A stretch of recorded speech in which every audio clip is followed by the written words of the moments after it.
If you're ready for one of the darkest, most intense, but also uplifting films of the year, let's talk about Sound of Freedom.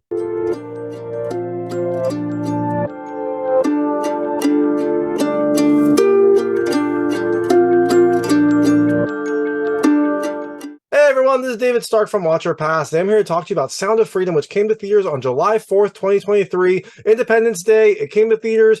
It is a new, based on a true story film that looks into the world of child trafficking and specifically child sex trafficking. It is a dark film, it is a tense film, but also an uplifting film. My hot take is, look, I think you should watch it. It is a really intense, sometimes bleak look at this world that does it in a compelling way and tells the story of this government agent who went above and beyond kind of the call of duty to try to help some of these people get out of this world. It is a very, very dark film. Like I keep saying it is one of the darker films I've seen. It's only rated PG-13.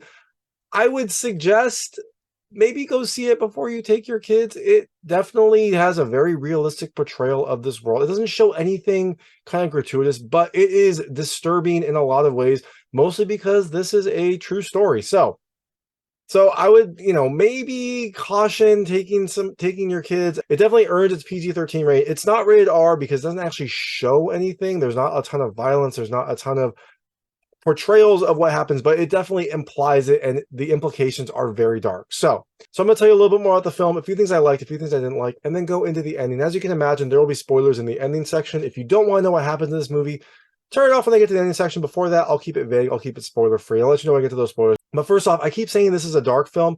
It is, but it is a very, very good film. It's over dramatic at some times, but it tells a compelling, interesting story. I definitely think that people should check it out.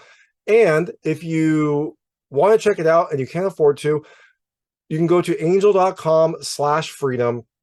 They have a pay it forward system. It's a very, very smart marketing system where essentially people can prepay for people to go see the film. And after you see the film, there's this wonderful message during the credits that talks about the inspiration for this movie and kind of the mission of this movie, and then asks people to go and pay it forward. And so by doing that, they're hoping to get kind of like a groundswell marketing to have people almost like tip to allow more people to go see the film, and that way kind of build up the audience, build up the viewership of this movie. It's very smart. If you're on the fence about seeing this or can't afford to go see the movie, definitely check it out that way because it is a story that definitely should be seen. So now, that being said, getting into the film itself. Now, this film tells the story of Tim Ballard, who was a Homeland Security agent focusing on busting like child pornography, like distributors in America, who then goes on this kind of insane but incredible operation to try and save some of these victims. It's a crazy story. It's an intense story. They take some liberties with it, but overall, it seems like a lot of the big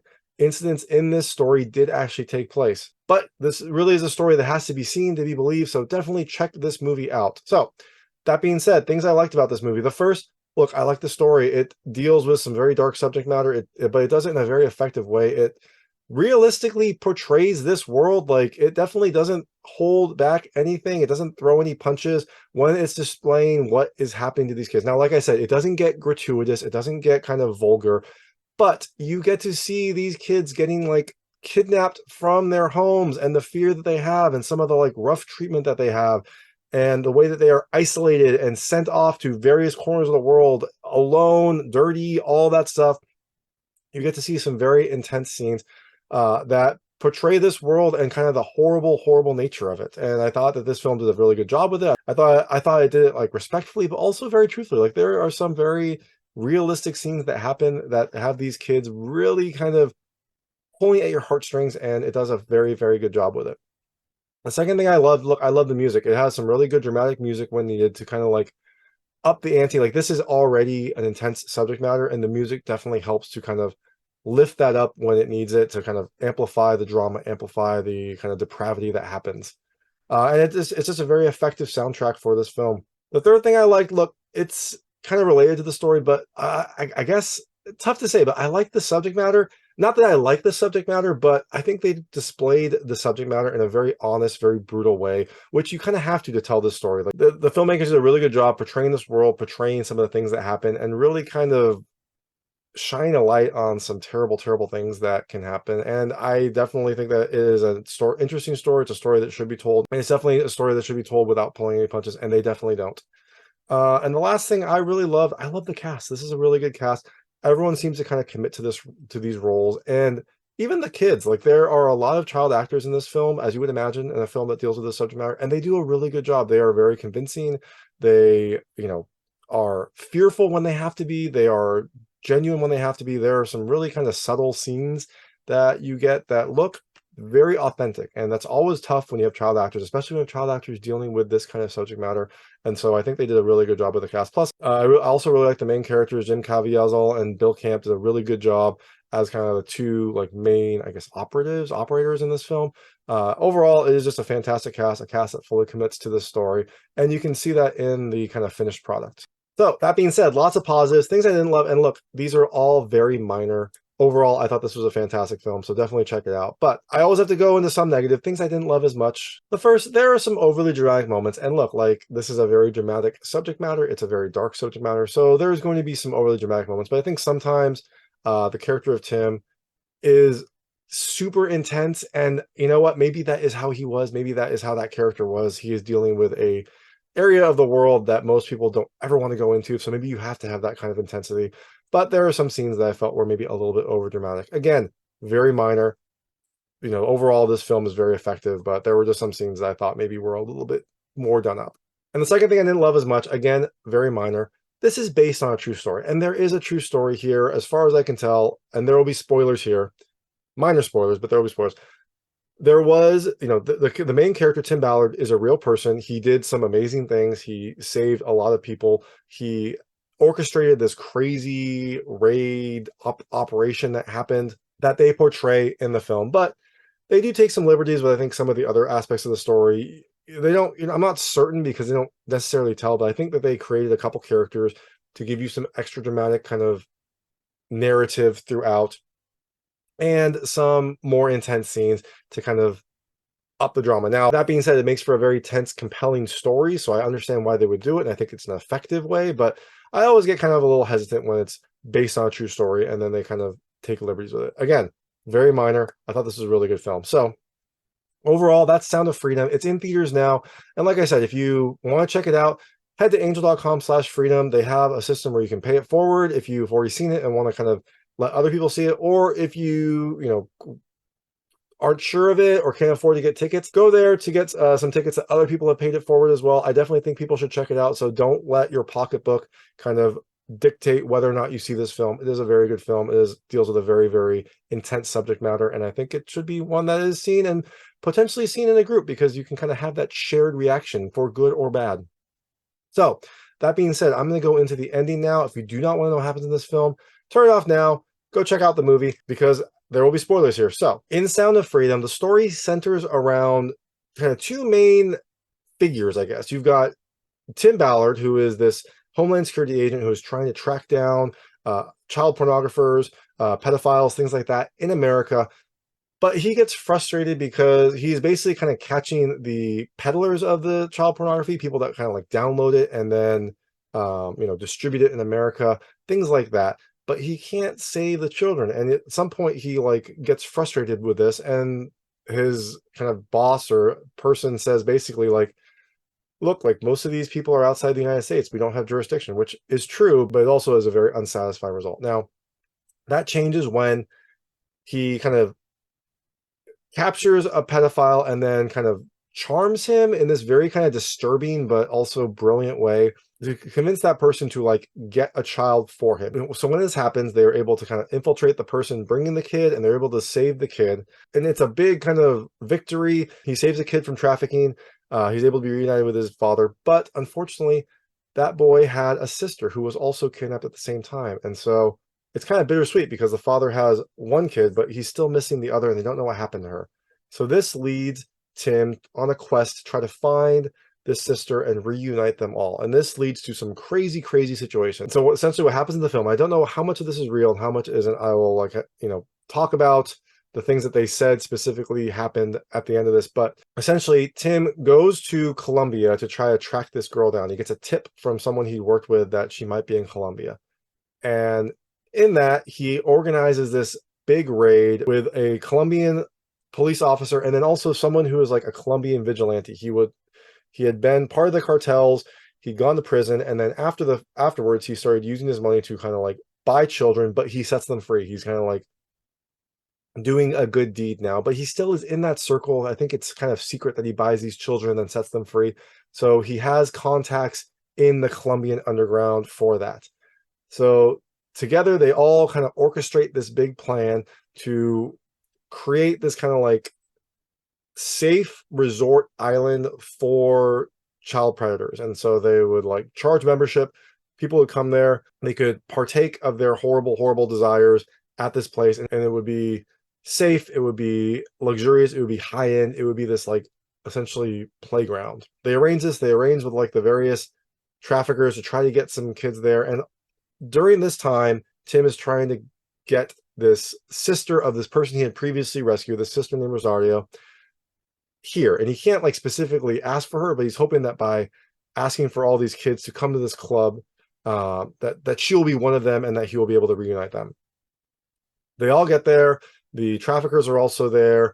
There's a raid. They take the traffickers down. They rescue a ton of kids, like 50, 60 kids. It is a big, big accomplishment, but Rosario is not there. And so Tim has this wonderful moment, but he doesn't kind of reunite that family. He doesn't do what he was hoping to do. And that kind of eats at him. And at this point, I thought that the movie would be over, like it would be a bittersweet kind of ending.